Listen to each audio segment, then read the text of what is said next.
concept of the shadow, right? Let's do this. Just start shouting out to me what you hate in other people. What do you dislike most in other people? Deceit. Fantastic. What else? Arrogance. What else? Hypocrisy. Greed. Ignorance. Narcissism. Anything else? Unkindness. One more. Sociopath. Okay. Right. Fantastic. Jung would basically say, take that all back. Right? Take that all back. Because what we've described here, what we hate in other people, actually lies in seed form within ourselves. It is something that we can acknowledge within ourselves, right? So this is the key idea with shadow, that we have a tendency to project it onto others. We can't tolerate that negativity within ourselves, so you know what? It doesn't belong to me, it belongs to that person over there, right? So this is a key concept that we actually have to keep in mind when we're looking to Jung's assessment, if you will, of different God images in Answer to Job and also in the New Testament. So very briefly, at the start of Answer to Job, you have the prologue in heaven, right? And basically there's a divine wager, right? So Satan, or personification of Satan, is actually there. And he challenges God. And he says, I bet you any money I can corrupt your most faithful servant, right? And God says, no, you can't. And he's like, well, yes, I can. But the main issue is that the seed of doubt has already been planted in God's mind. And basically God gives in, and he said, fine, there's Job, right? The faithful. Go and do your worst, right? So basically God is giving him full access, allowing him, if you will, to plague Job, right? Now, take pause here for a second. Jung starts to notice a few interesting things.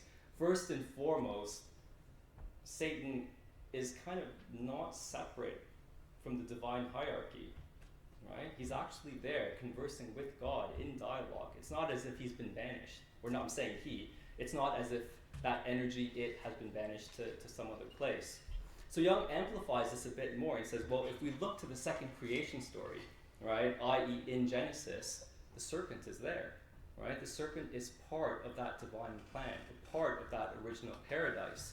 So if we go back to this notion of the shadow, what actually happens in Christianity is that evil aspect, that part that we can't own within ourselves, is actually projected onto a scapegoat, right? Actually the devil. And the devil bears the brunt of it. That energy holds those projections of negativity that we can't see within ourselves. And Jung basically said that's not unfair. Because if you think symbolically, right, and you look at the symbolism tied to the devil, etc., there's actually something potentially transformative and positive, right? So what's another name for the devil? How else do we refer to the devil? Satan, devil? Okay, fantastic, Lucifer. Now, there's no one passage that encapsulates this is what happened with the fall of Lucifer. You know, there are two main passages, one from Isaiah, one from Ezekiel. But let's just go with it for a second. You know, this is the nature of Jung's thinking, a bit problematic. Lucifer, what does it actually translate into? The bringer of light, the morning star, right? So let's go with Jung then. Let's amplify this a bit more. If we think of other parallels, let's say in mythology, who else brings a source of light? Who steals fire from the gods and brings it to the people? Prometheus. So there's a psychological link, if you will, between these different characters and the potential psychological function they actually play. So we cannot bear to witness the evil within us. All right? So that evil is projected onto another figure, that's a Freudian slip. And Jung sees this as a wider issue in the Western religious traditions.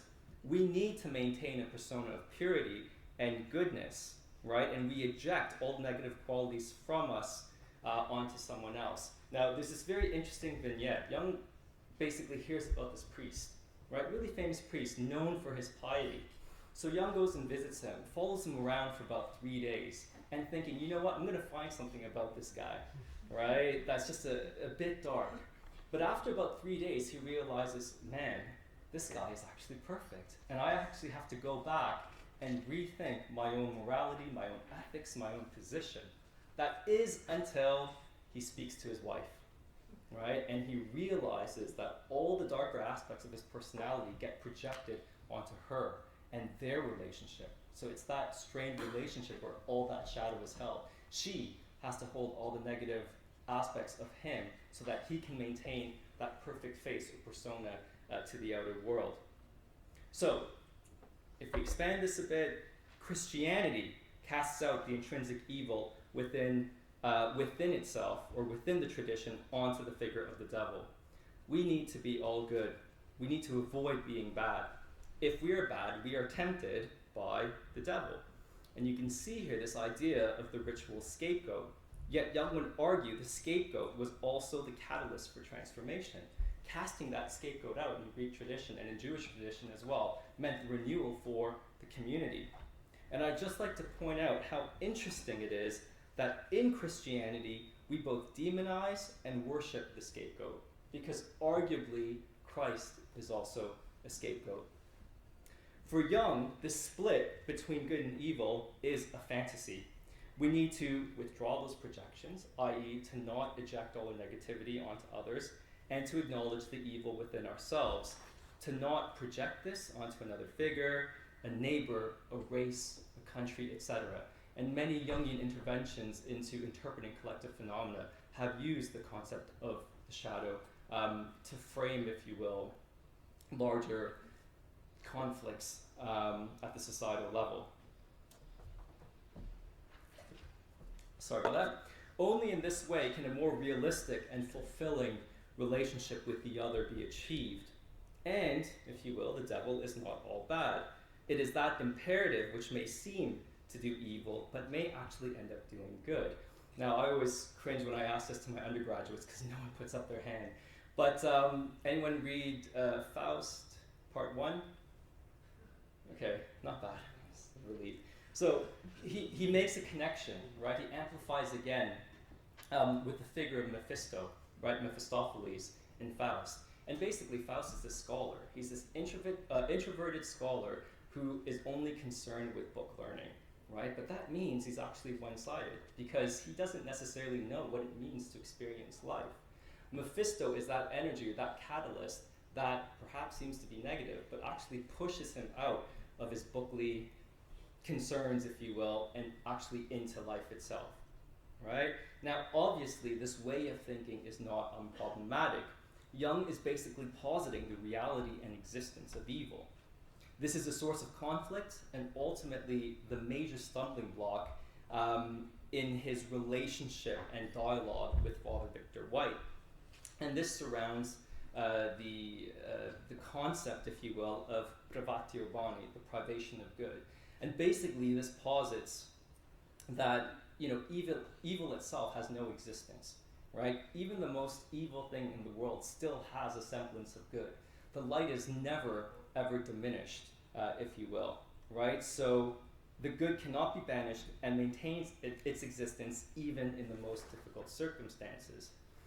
And Jung said, well, actually, that's not true, right? Their evil exists. We can kind of discuss this a bit more. But basically, people charge Jung with being a Manichaean, a dualist, and also a Gnostic. Now, moving on, the nature of God. Have I missed a few slides here? I don't know. Here we go. The nature of God. Jung goes on to describe God of the Old Testament, right, as portrayed in Answer to Job. And the God of the Old Testament here is a jealous God, right? Jung would say he is an unreflecting God. Satan throws out a challenge that he would be able to sway even God's most stalwart and faithful servant Job. God is persuaded to allow Satan to do his worst, visiting upon Job affliction after affliction. God cannot deal with the idea of betrayal. Yet if he referred to his own omniscience, he would see that Job is and will remain faithful. However, God does not do that and allows Satan to put Job to the test. He kills his family, takes away his land, plagues him with diseases, sores, boils, etc. Others come to counsel Job, right, telling him that he must have done something wrong, that God would not punish him otherwise, and therefore he should repent and ask for God's forgiveness. But Job stands firm and maintains his innocence. He demands an audience with God. In the end, he still bows and admits to God's greatness, and in the process, the comforters are punished and Job is rewarded. He gets new sons, even better ones than the last ones, even more land and riches, etc. So it really works out for him. Now, that's a very simplistic summary of the narrative itself. But what does Jung make of this? Jung stresses Job's morality and his symbolic significance as a representation of consciousness. Job, a mere human, is more conscious than God. We're beginning to see some of the more blasphemous aspects of Jung's thinking here. He shows God what God is lacking, i.e., the capacity for self-reflection.